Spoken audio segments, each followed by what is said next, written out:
The Frank and Ricky R1340.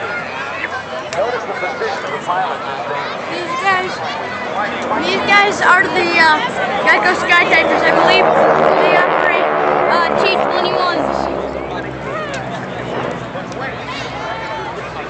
to investigate a boat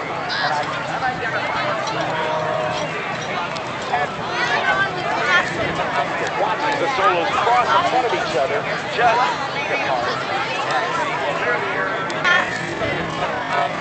Watching the solos cross in front of each other, into each other, passing canopy to canopy, just 15 feet apart.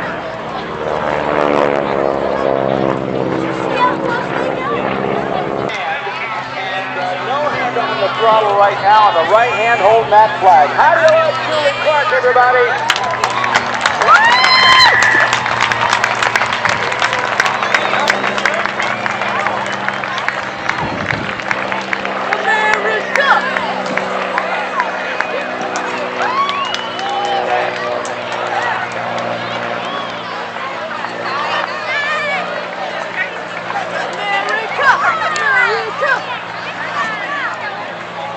Well, as I mentioned earlier, Julie is a retired captain for Northwest Airlines.